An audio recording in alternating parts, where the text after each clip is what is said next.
Hey everyone, thanks for listening to Untitled Car Project. Special episode number 2. I'm going to call Josh Davis. He had the opportunity to go to a Barrett Jackson auction in Scottsdale, Arizona recently. I asked him to take a bunch of pictures, some short videos for us, and we're going to talk to him here real quick and get a rundown. Kind of listen to what he saw, what was good, what went for way more money than it should have, and just talk about what it's like to be at a Barrett Jackson auction. So let's give him a call.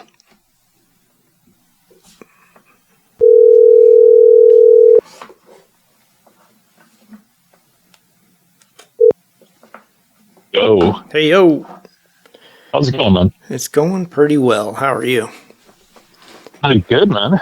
Good. Yeah, just got done stuffing my face. Susan's on her way back from Florida here, so it's been me and Spencer kicking it like. Actually, we've been getting along really well, so I'm not gonna bitch about that one bit. It's been actually pretty fucking good. I'm curious to see how he's gonna respond once she comes back. Oh, he's gonna abandon you like instantly. Absolutely, yeah. That's what I'm thinking. He's gonna be, man, screw this shit. Yeah. So, he'll be out. He's like, oh, mom's back. I'm out. Yeah, absolutely. To be expected. That's okay. Yeah. I had a chance to browse through the photo file, watch some of the videos. Okay. Yeah, looks pretty good. So well, sweet. Yeah, let's just dive in. Tell me about the experience first. Like before we really dive into cars, like what's it like at a Barrett Jackson auction? Dude, it's a madhouse. Yeah. It's kind of like any expo that you've kind of been to. So, if it's sports memorabilia, it kind of had that a little bit flavor to it because they were selling memorabilia, old shell signs and things like that. But there's vendors all over the place. It's loud. There's a bunch of people. There's excitement. You got new cars being put on display and all that stuff. So you have like every car manufacturer being represented at the auction there. So, Tesla's there, Ford's there. There was a bunch of like campers and off-roaders there, overland vehicles. There we go. Yeah. That were there. And, just a chance to check anything and everything out and get up close to it there. So no, and it's under like this huge, like almost like circus tent that has like multiple, tents kind of like in the shape of like a warehouse or whatever like that just keep extending. Yeah, just like these giant convention spaces. So are those tents, quote unquote tents, are they erected just for that event? It looked like it, yeah. It looks like it probably expands based on like the capacity and how many cars that they're auctioning off and whatnot. Yeah. For this auction, and it was apparently like a light auction because the official auction doesn't occur until January. So this was deemed a light auction, and there was just over 1,000 vehicles that were up for auction and looking to be sold just that weekend. Damn, really? Like, yeah, it was nuts. So this is like a pre-auction for the people that don't know that they're serious about selling their cars, or I mean, that seems. No, I'm not exactly sure. Yeah, it didn't. I don't know if it were people that were trying to get out ahead of maybe the January auction and maybe sell their vehicle to somebody before, whatever. I'm not exactly sure. Or if it was just simply an opportunity to get your car in front of a bunch of serious buyers. I mean, in the grand scheme of things, it's just one huge used car dealership, if you want to look at it that way. Right. Yeah. Wow. So yeah, super busy, people everywhere, cars everywhere, Yeah. money flowing like water. Yeah. Yeah. I mean, Yeah. it seems like it, right? Yeah. It didn't matter if you were buying memorabilia, um, or whatever, everything was on display, a lot of expensive stuff. Uh, um, yeah. Yeah. I mean, there was that sim rig that, I think I shared with you there. That was on display and they're trying to sell that thing. And I mean, that thing was $160,000. Not too many places you're cruising around trying to buy $160,000 sim rig. And did it And then the sell? cars. No, they just had the price tags on them, Oh, but it was just out for use. And then they were passing out cards and information on all that stuff. gotcha. But yeah, the memorabilia, it was shocking to see like how some of these shell signs or like these original Mobile One signs and such like that selling for $60,000 and $75,000. I mean, just for these signs. I mean, it was nuts. That is nuts. Jeez Louise. I mean, that's a serious collector. He wants a $60,000 sign. Yeah, exactly. You got to figure, what does that person's space look like, and what does their collection look like to buy, again, a $50,000, saying sign or whatever like that. So, no, there's a lot of money floating around in there, and there was one thing that Susan and I came away with, and that was money looks like a dude in a polo shirt with a slight belly on him and khaki shorts. That's what money looks like. Sure. Yeah. Yeah, you can never tell who's just loaded, got money to burn. Yeah, for sure. But yeah, good for them. I mean, if I had it to burn, I'd probably go there too. No, that's pretty, yeah. I mean, dude, if I totally won the lottery, I mean, I think I've identified that is one place that would be high on the list of like where I need to stop and do some shopping. For all reasons, memorabilia, cars, and all that good stuff. Yeah. Well, and then you need a warehouse to put it in. Yeah. It's always been a dream of mine to have a warehouse full of cars. Oh, yeah. Yeah. That'd be pretty cool. So yeah, let's get into some of your favorite cars. Dude, gosh, man, there was so many. I mean, first, I definitely wanted to, mention that I think you played Gran Turismo or really any racing game, Forza or something like that. And we've all done it where you purchased a bunch of cars for no darn reason. You're just putting together like a collection. And I can't stress enough how much this looked and felt like Gran Turismo. You just putting together your car collection? Dude, it's so, I mean, it's so ridiculous. It's so over the top. Like, it's truly overwhelming. I mean, there was cars on my list that I didn't even know were on my list until I walked through there, Yeah. Yep. And it wasn't just any car. Like, you think you were looking at, you could be looking at a C5, that looks clean and is put to, looks nice and such, but then find out like it's VIN number 1. I saw the picture of that car. Like, yeah. I saw that one. I was like, oh, damn, VIN number 1. That's pretty special. That is special, Yeah. And like, if it wasn't that, it was, a Corvette that just had like either, a unique spec that like other Corvettes don't have, or was like a certain anniversary year, or was a certain model that really like nobody has really come across or was really aware of or something like that. It wasn't just like, okay, here's a base model Mustang and that's it. There was always something special to it. Even for some of the Mustangs that I did see, and I thought it was just like a base model Mustang. It was like, no, this is actually the 40th anniversary of this, that, and the other. And that's why this is for sale or something like that. Like everything was special. Yeah. And that, made it, as cool as can be.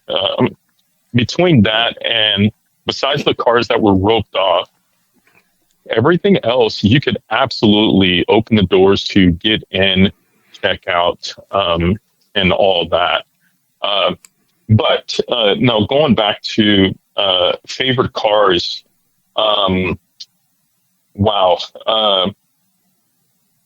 Some that jumped out. I mean, there was the GT40 race car that was there, and that was just bonkers nuts. Is that the black one, the number 2? Yeah, it was. I was, drawn to like the intake system that was on the back of the car and like the scoops and how, there was, I think, like 3 of them or so funneling air in. That was pretty special. Another one was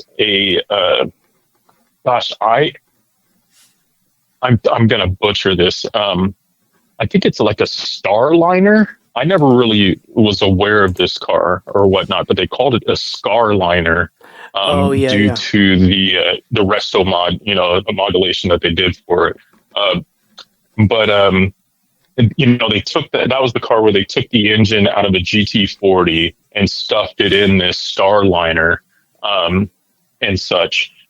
That thing was crazy looking. It was crazy to look at because you have this engine that is in the rear of another car, but it's in the front of this car. Oh, okay. And like everything is positioned as such as well too. So I don't even know how they were doing like the intake system or anything like that for it, because it was running towards the inner part of the vehicle there. So like that was nuts, and the attention to detail to that car was great. Man, other cars, I have to admit, I've become a fan, or even more of a fan. I guess, again, I didn't know that I was a fan until I ran through here. Fans of the old Corvettes. Yeah. Those are some beautiful looking cars, man. I mean, and I've seen them all. I mean, literally seen them all. So yeah, just beautiful, good looking machines. It's amazing how far Corvette has evolved, same from some of the early ones, the C2s and the C1s of the world and right, such. Right. Yeah, that was amazing. There's some fan favorites, the Mustang fanboy in me loved the Cobra R. That's one of those cars that you really do not see. And that was pretty cool to look at. That was the black one with the the red stripe across the bottom. No, so that was another one. The Cobra R, I think it's like of the is it deemed the 5th gen? Man, I should have taken pictures of these signs and looked at that. And I cannot see the year. Yeah, and such on that. But the Cobra R, it's red. It's got a big wing on the back and a front splitter. Gotcha. I imagine the listeners should have an idea of what I'm talking about there. The black one, the Code Red, that was nuts as well too. And yeah, that was special to me. I did get a picture of the sign for that. So that was a GT500 that was twin turbocharged. And had over 1,000 horsepower and 780 foot-pound of torque. Damn. Running off pump gas, nonetheless. Wow. With the E85, it bumped it up to 1,300 horsepower and 1,000 pound-feet of torque. Ah, that's ridiculous. How do you keep tires under it? No kidding. Yeah. No kidding. Yeah, that was a beautiful car, and like all the canards, the splitter, the side rockers, all of that was all carbon fiber. It was a really good looking car there. I've also fallen in love with the old school Chevy Blazers. Oh, those are so awesome! I want one. I had one. I had one a long time ago, and I want another one so bad. Dude, I've always been like attracted to the Bronco or the Scout, and I kind of always thought like, okay, those are, that's a great car there and such. But was coming across these Blazers, and man, those things look good. And again, still selling for good money. It's like, Yeah.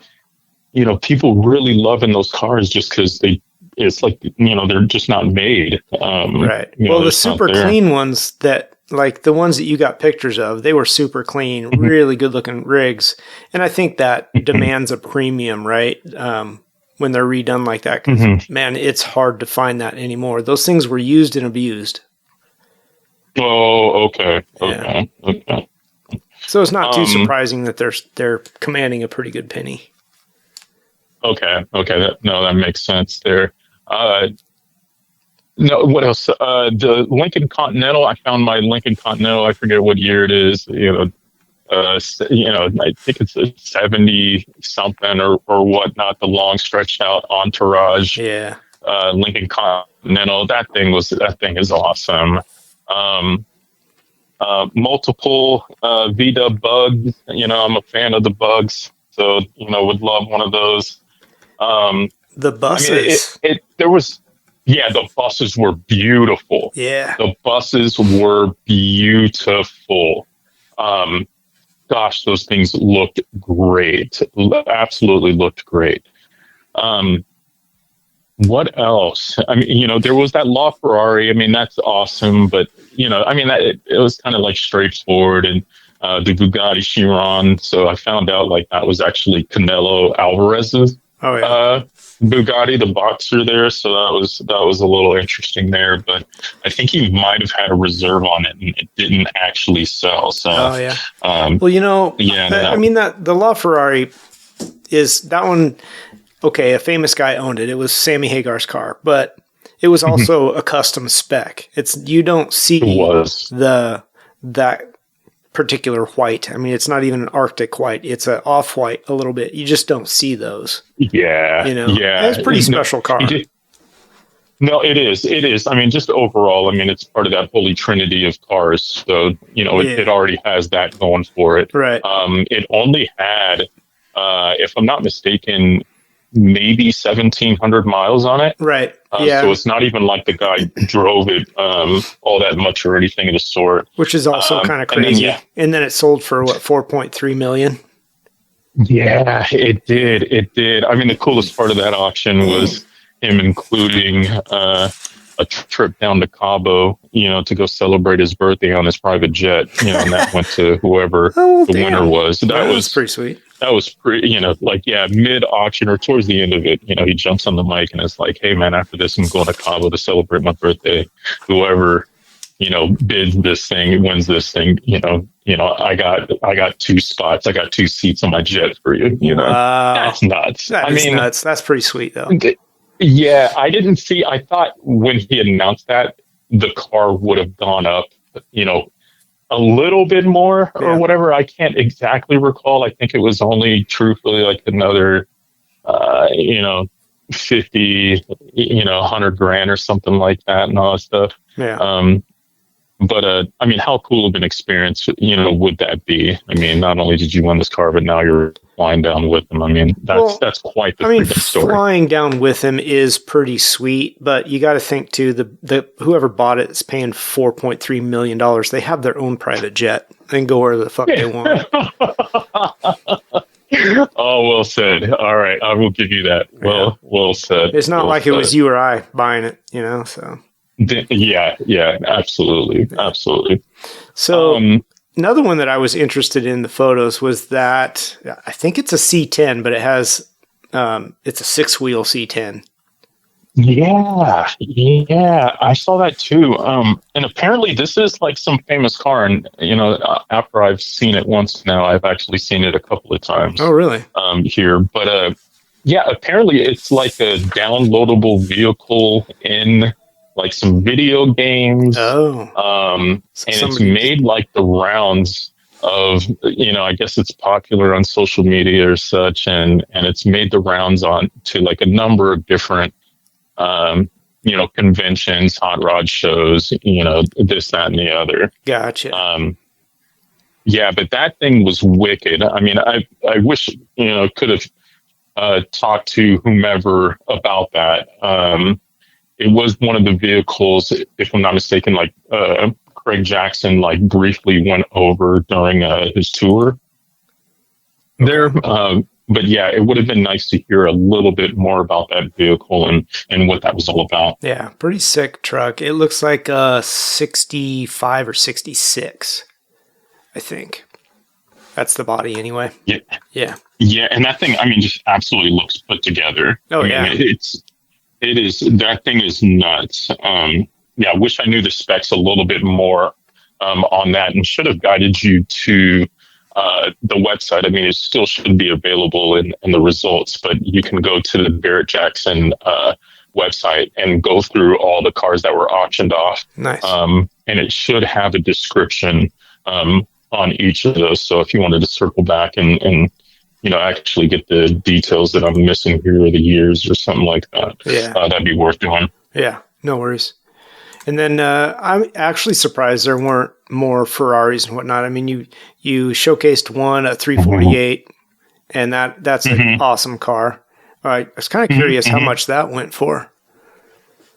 If you have any idea. I do not know. Yeah. No, I do not. I'd have to go back and look at that on the website there.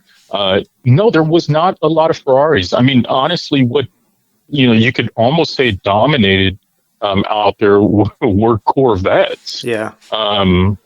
It looks like those things trade like baseball cards. There was a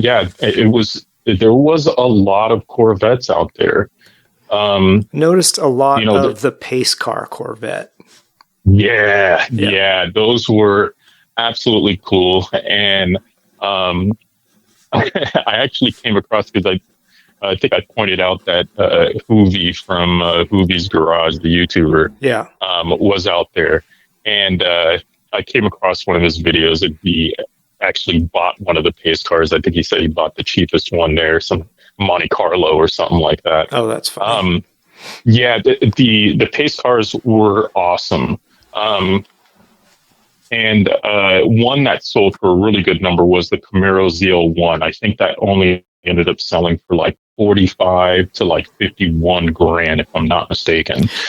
Which to me, like, you're getting that on the cheap in comparison to what it actually sells for on the street and all that stuff. Now, granted, you're handcuffed because the car is not road legal, so you're kind of in a bind or whatnot. It's not road legal. Still, it was a pace car, right? It's not road legal.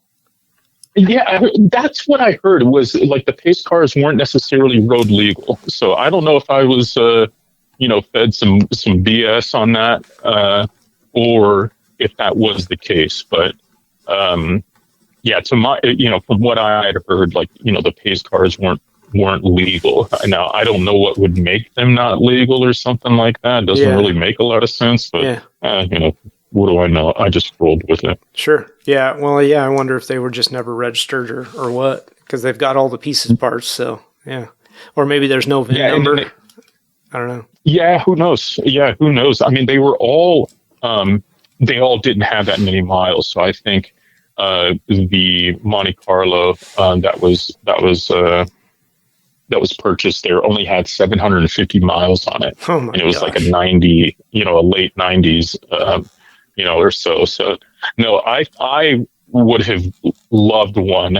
And the C6s and such, they kind of went for about market value, about 45 to, some even went for like 60 grand there and such. But it looks like a couple of them, you can get them for a decent price, like a fair price. It wasn't like, a shitload of money or anything like that. But it'd be cool as hell to drive one of those things on the track. Oh yeah. Like, I mean, that would be flipping awesome. Like, I'd have a great time. I'd run the lights on that thing and everything. I mean, that thing would be awesome to me. That would be fun. That would be very fun.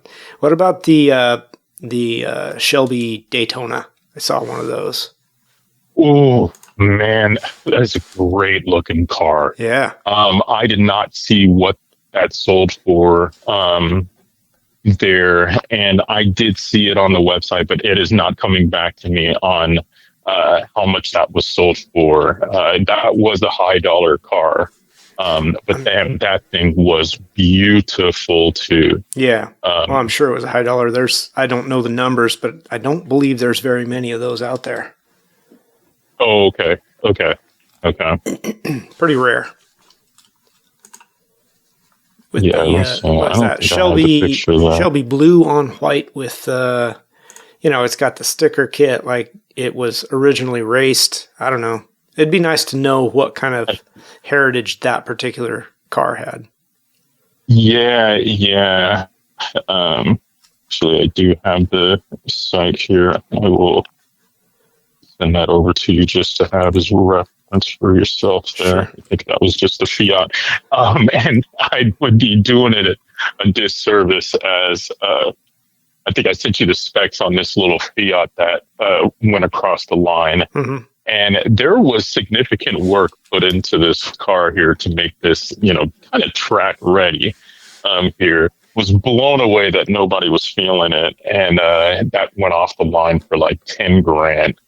I think that was a pretty sweet deal because you can't even get a stock, Fiat 500 for 10 grand, let alone a Barth that's got, what looked like, easily 20 grand worth of work put into it. It's really funny they put that much work into it.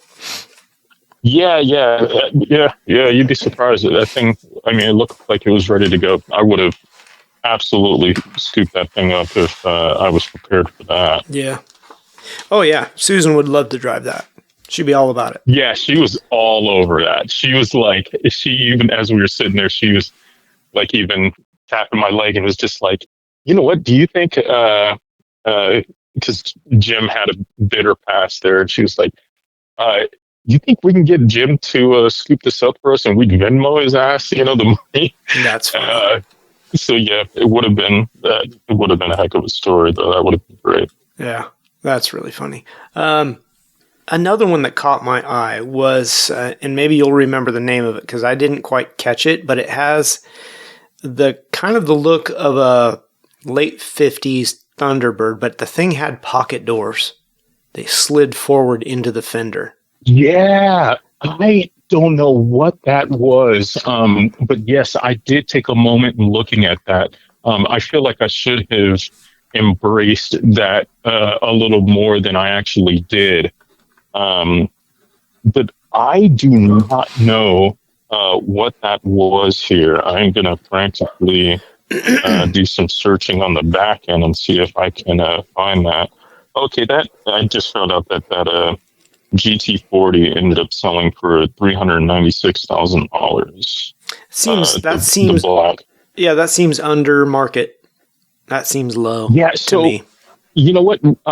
There were a number of people that came out of the event that I heard verbally, and then after checking some things out on YouTube, there was a number of people that claimed they lost their ass. Oh, yeah. In this auction. Yeah.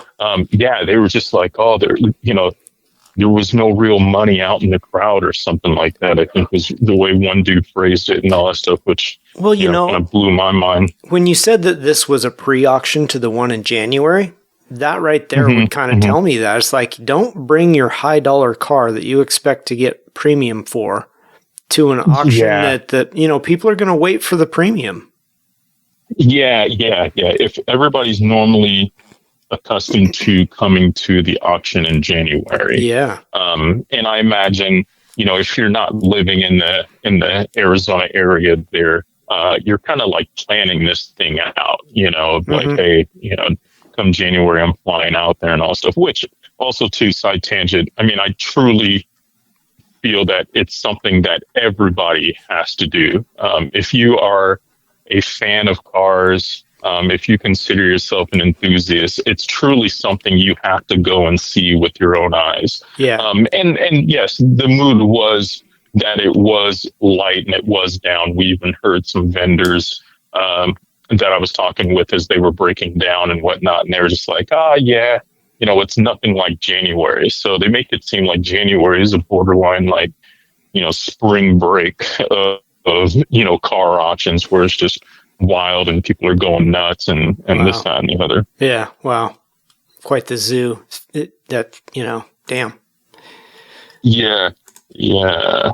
Okay. It's such an interesting spectacle, and I've kind of, I don't know, every time I watch one of those on TV, because lucky they televise that, I just feel like people are overpaying for cars.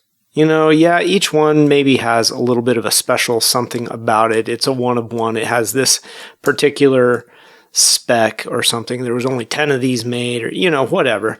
I still feel like they're way overpaying. And good for the seller, right? Because that's what they want. Get top dollar for it. But I don't know. Maybe I'm wrong. Yeah, it was. It totally seemed like that was, that was a thing. But I mean, I'm trying to think of the best way to say this. I mean, it's people go there looking to pay money. Yeah. I don't think they're looking to like get a deal. Yeah, that's true. Now, maybe that's the cheap guy in me wants a deal. No kidding. No, I mean, I think we all do. Yeah. But it's like, yeah, you can, if you're thinking you're getting you're looking for a deal or something like that, you should have caught that dude before he almost kind of brought it to the auction or whatever like that. Yeah. The people at the auction, it's like, this is their, they've had this car circled. This is what they want. And like the guy that bought the LaFerrari, apparently he had spoke to Craig Jackson out at, in Palm Springs. And he told him at that point, like, I'm going home with that car. Oh. And I think that's kind of like the attitude of some of these people. Like, hey, I saw that they were auctioning this car. I have it circled. I'm going home with that thing, what I'm saying? And if I overpay for it, it doesn't matter. It's kind of that, almost like that full life circle of anybody that, buys a car and hangs on to it. And it's like, oh, they're just, hanging on to it to sell it to the younger guy that didn't have a chance to buy that car at new. Right. But he's able to come back around and buy it. And he's okay spending, $5,000, $10,000, $15,000 extra dollars, on it because it's his dream car and this is the car he wants. Yeah. So it's definitely not like a used car auction in that, you're in there looking for a deal and looking to flip it for like something else. Now, with that said, the GT40 that you pointed out, and there were a number of other cars. There was this Rolls-Royce Cullinan that had the Mansory package onto it. I thought that thing was amazing looking. Yep. The Mansory package alone was $250,000, and yet the vehicle still sold for $300,000. So there were some people that absolutely made out on the car. The Scarliner, I can't recall what that sold for. But that, did not sell for much. And even in the middle of that auction, they took a break and kind of like tried to talk the car up as best as they could. Like, hey, everybody, I don't think you realize what you're looking at. Like, saying, this car has got over, saying $150,000 in work alone, saying, and all that stuff. Like, this car, I think they even said they thought it was going to fetch, $350,000 to like $500,000 for it. And, it ends up selling for, a couple $100,000 or something like that. Like it wasn't really all that much. Crazy. Yeah, I mean, there were people that got some deals. There's no doubt about that.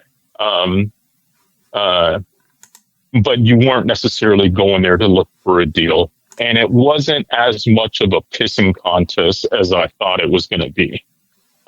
Maybe that comes out a little bit more in January where you have a little bit, you got more people. Yeah, I could see a lot more people are a little bit more excited or something like bad. And, Well, and you know, in this guy's gonna, the higher end cars come out, you know, the true one of ones and that kind of stuff. And if you have collectors in the crowd and they know what they're looking at, you know, that's where, that's where it comes from, yeah, probably. absolutely. Yeah. Yeah. Yeah. I agree. Yeah. So there was one other one that kind of caught my eye. It was that Gulf Porsche race car. That one is pretty sweet. Ooh. Yeah. So that was good looking as well, too. I do not have the specs on that, but I actually have the website up and working for me. So let's track that thing down. And while you're looking at that, I kind of liked that Bronco. They had a off-road Bronco as well. Yeah, the crazy one with all the stickers and such on there. Yeah. It looked like it actually is a race truck. No glass, you know, it's ready to go. Yeah. It was kind of like fit for the Baja series or some shit like that. Yeah. No, that thing looked like it was ready to go. I do have the Porsche here. It was a 1971 911T RSR. 6-cylinder, 5-speed manual, and just, you know, simply finished in that Gulf racing blue. Yeah. You know, some more details here, but yeah, that Gulf got the sold for $121,000. 121. I mean, honestly, for that, that's not bad. I mean, when you're thinking about like other cars that you get around that price, I mean, that truly is not that bad, and that is definitely something special here for sure. Let's see if I can track down that Chevy for you here, and which one's that? We can talk about that truck, truck here. Oh yeah, the C10. Yes. Yeah, so many freaking Corvettes and Camaros, Monte Carlos. The pickup trucks. The pickup trucks are a big thing, you know, saying, I know you got one hanging out in your shop there. You got something good going on there. I think I got it at the right time because the pickup truck stuff's going crazy. It's really picking up. Pickup. Yeah, okay. It's getting more popular. Okay. More people are doing it, you know, restoring those and that kind of stuff. So I think that was a good purchase. That was a great find and a good purchase. I mean, I think what's shocking is how much money can go into these resto mods. Oh, goodness. And it seems like those people were more on the hunt to make money than anyone else, you know, because those were some of the people that we kind of heard from that claimed like they lost their ass on this vehicle or that vehicle. And even as they came across the auction floor, again, some of them just didn't sell that well. I think auctions, you're just taking a gamble at an auction, right? You don't know who's going to be there, or how well it was advertised that resto mods are going to be big at this auction or what, you know. So if the people don't know to come, you know, maybe they would have purchased or bid high if they knew that you were there. So I don't know. It's a little bit of a gamble. And then the resto mod crowd, so they're dumping an extreme amount of money into those builds, right? So they really have to get top dollar in order to even break even on the build that they put out there. So I think it's a huge gamble. If that's what they're in it for, it's not like just doing a restoration, you know, and putting an LS into a truck or whatever and building a street stock, you know, something that looks cool, runs good, that kind of stuff, you know, but you've limited your build dollars to $25,000 or $30,000. You know, these guys are building at $100,000 and hoping that they're going to get 200 out of it. No, you're absolutely right. That's exactly where these people were coming from, you know, and that's, you know, you really are pitching to a niche kind of crowd. So again, if anybody was looking to make money in that auction. I really think it was those people there and all that stuff. But it's tricky when you're taking it to the auction. I mean, it's literally the open market, Yeah. and the market, is either going to feel it or not, or, they're not going to be, at the right place at the right time. Yep. And that's something that, Susan and I kind of came away from, like, why not sell something like this on Bring a Trailer, where it's going to sit for, 10 days or whatever like that. Yeah. And, it's going to be viewed by, everybody across the country or even outside the country. And, and then word of mouth is going to travel and all that stuff. At that Barrett Jackson, I mean, it's on that floor for 90 seconds and then that is it. Yeah. Like, well, they have preview days though, right? The cars are there for a few days. But they are. But but it's nothing like I said, like I feel like Bring a Trailer, right? And maybe just I'm not that familiar with. No, I agree with you. The entire process, but yeah. Okay, I do have that C10. So it's a 65 C10. Yep. They call it the C10 Slayer. It's sold for $330,000. Holy smoking! Yeah. It is a C10 6x6 pickup. It's got 900 horsepower, 6.2 liter engine, a 5-liter Whipple supercharger, with an 8-stack fuel injection. Yeah, that sounds sticking out of the awesome. hood. Yeah. Yeah, but it is built to withstand, they say, over 1,500 horsepower. Yeah, and then there's a bunch of details here going into it more. Made appearances on Hoonigan, 3-time SEMA, booth show truck. It is featured in Microsoft's Forza Horizon 5. Oh, I didn't know that. That's funny. And it is a Mattel Hot Wheel truck. Oh, or it's going to become a Mattel Hot Wheel truck in 2025. Oh. That's kind of cool. It's actually that. Yeah. That is pretty cool. Yeah. that is pretty cool. $300,000. Wow. Yeah, 330. I mean, so again, and that was the thing. Like, if you're buying these vehicles, something like that. I mean, that's a unique vehicle. But let's just say for like some of the other retro mods or like a clean Blazer and all that stuff, because even the Blazers, we're going for pretty good money there. Actually, I'm trying to get back to that. I was kind of curious about that because both the ones that I've got pictures of. There's a short video, I think, of one of them. Man, they were super green clean. One. Oh, the green one's gorgeous, but the red one I thought was gorgeous too. Okay. You can have the green one. I'll take the red one. That'll be good. Ooh, that was so good looking there. Actually, I think I just. Oh no, that's a T20 custom pickup. Not it. Type in Blazer here. I've seen a couple of Blazers around here that haven't moved in a long, long time, and I'm so tempted to just pull in and be like, "Hey, I know that probably doesn't run, but what do you want for it?" Just what I need is another project, but I just love a Blazer. I love the old stack them. I am starting to stack them up. It's getting bad, but I just love the old K5 Blazers, man. Okay, so that green one, it's a 72 K5 Blazer, sold for $82,500. 82. Okay, that's a little rich for a Blazer for me. That's deep. That was deep. I mean, it's clean and as perfect as it seemed.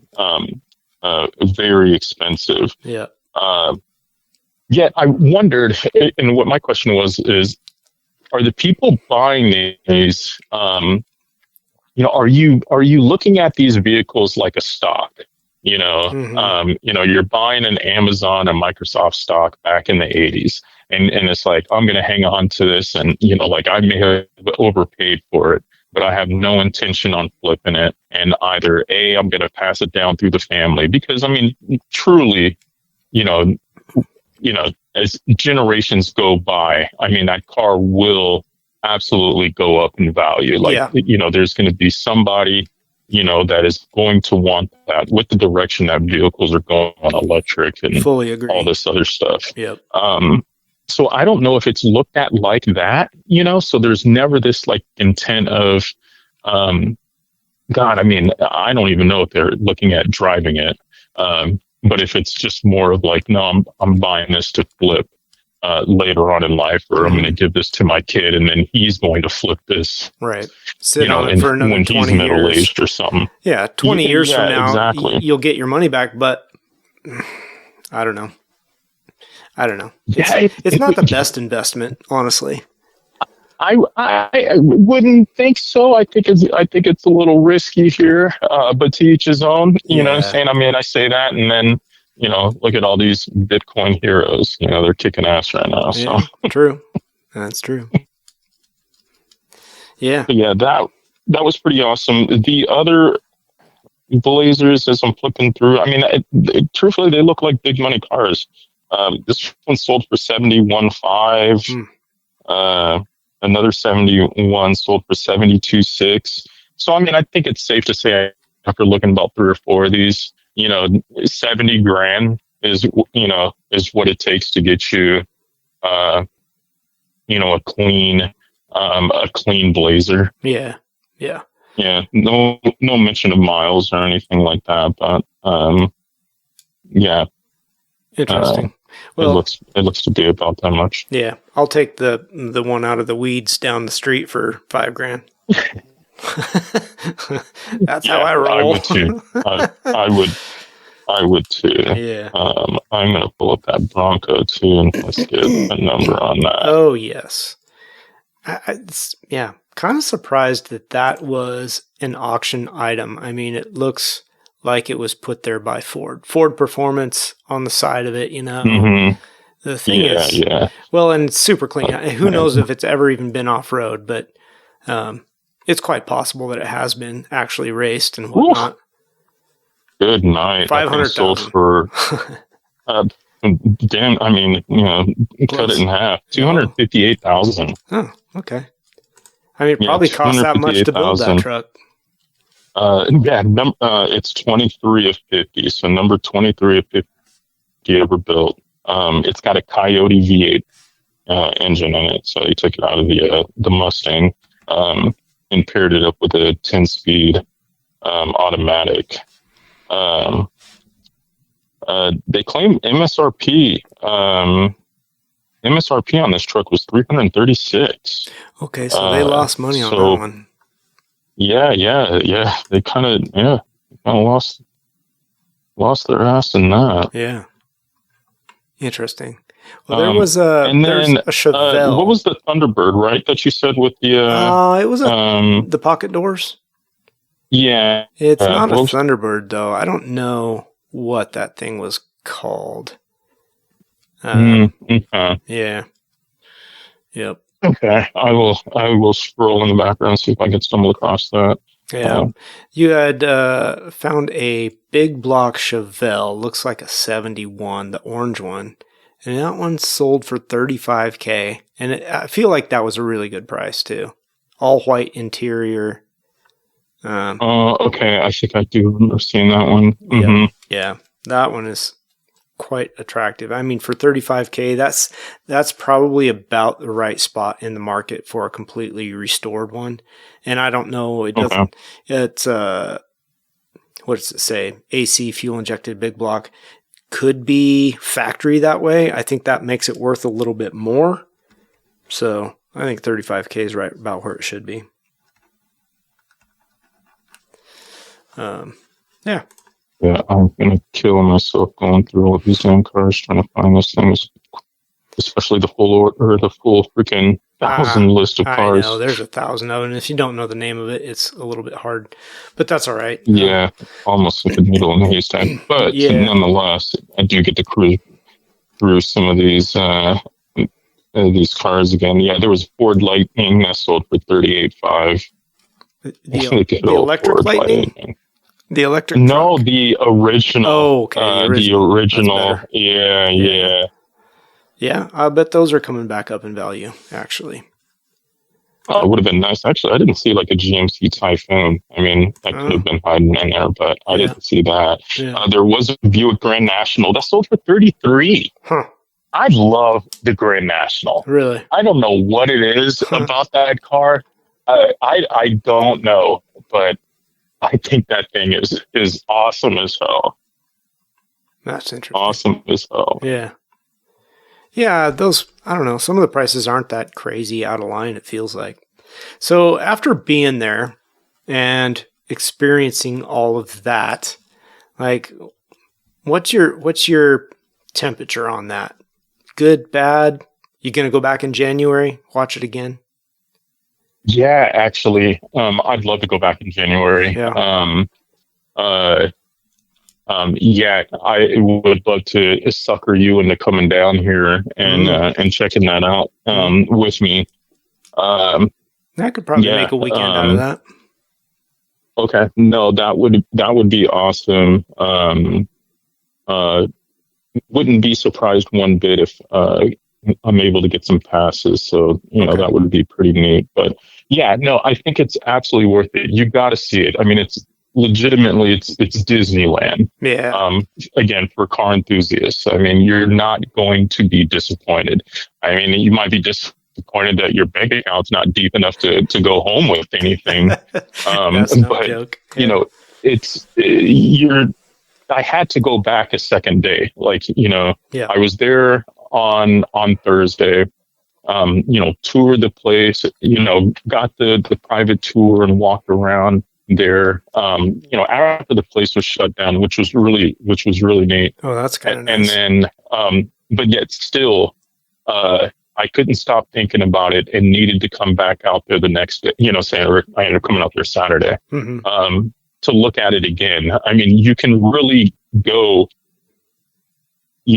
car by car. So, I mean, literally just taking 3 to 5 steps at a time and then find yourself stopping, admiring, and talking about the vehicle that's in front of you. I for could totally 10 see that. minutes. I 10, could totally see 15 that. minutes. Yeah.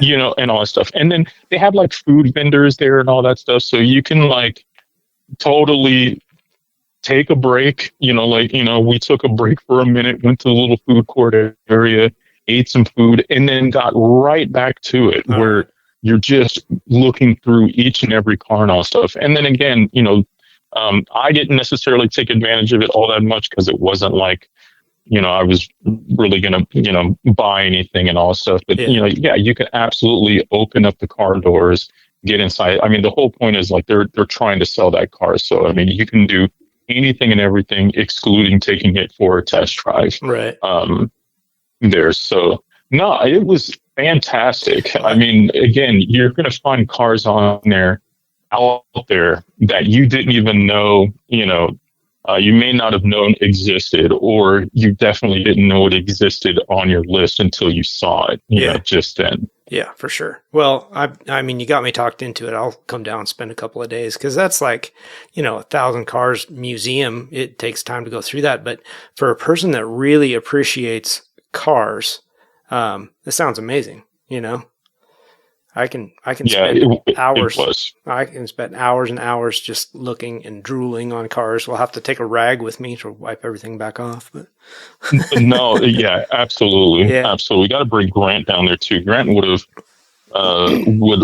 loved that as well too. I mean, he knows so much about cars there and all that stuff. So I could only see him, as we see each of these cars, him going off on his tangent there. Yep. I can see that about everything, including Jurassic Park. I can't get away from it. Jeez Louise.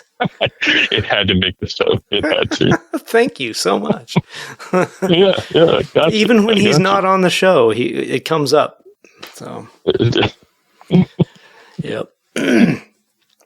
Right on. Well, man, I really appreciate you taking the time to really put the photos together and to, document in your brain, like figure out how you're going to talk about this. I appreciate you actually doing that for me and coming on the show and talking about it. So yeah, we're going to. Oh no, dude, it was, absolutely awesome.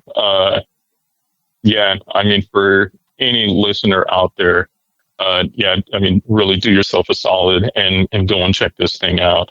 You know, grab a buddy, cruise around. I mean, they serve drinks in there. Yeah. So, walk around with a beer in your hand, admire, truly some of the coolest cars out there and all that stuff. And again, there was a lot of cars that were sold for reasonable prices. Yeah. Cars with very low miles. So, you're looking for, a 2010 Camaro SS there, that's bone stock and has only got a few hundred miles. Well, you can get one for $27,000, and if that's your thing and that's what you're chasing after, I mean, $27,000, that's not bad. I mean, especially in today's car market and what you're paying for $27,000 anyway. I think you're right. I think that's pretty good.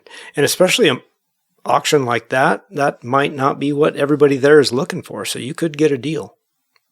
That is what I picked up. There was a few cars, a Lexus ISF, that went across and didn't really pull that much money and whatnot. I think it was just one of those cars that people just kind of blew off or whatnot. But, it's a V8 sedan. Yeah. I mean, that's kind of no joke, right. There, and all that stuff. But yeah, you would absolutely find something there. But yeah, nonetheless, even if you don't come down there to be to make a purchase on anything, just the environment, the atmosphere, everybody's just into cars, and why everybody's there, because they're into cars, and there's something cool about being around your people, there. Yeah. And it's really easy to talk to, the person that's walking next to you there or something like that. And then you have the auction itself, and there's excitement and some juice behind that as well too. You can easily, step into that section there and kind of, say and get a feel for, what some of these auctions go for, especially the high dollar ones where there's a lot of competition. And that LaFerrari really was kind of like the showstopper. It sold for big money, but also too, it just attracted, just a lot of energy. I mean, everybody in the whole thing was kind of going crazy there. Yeah. With that. Yeah. Well, I mean, it sounds like January might be even, 10 times that. So that could be pretty cool. Yeah. Look forward to it. That's what they say. Yeah. That's what they say. Okay, I'll skip this last one. I didn't find the orange Chevelle, but I found this other 1970. I sold for $60,000. So strangely, that doesn't surprise me. The way the market is anymore, It's like, damn, $60,000 for a 1970 Chevelle. There you go. It's nuts. Yeah. Yep.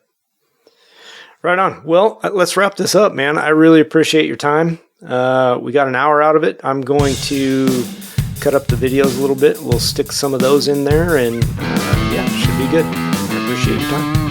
Awesome, dude. Yeah, thanks. Awesome, man. Awesome. Right no worries, dude. Hit me up anytime. All right. Talk to you later. All right, brother. All right. Bye.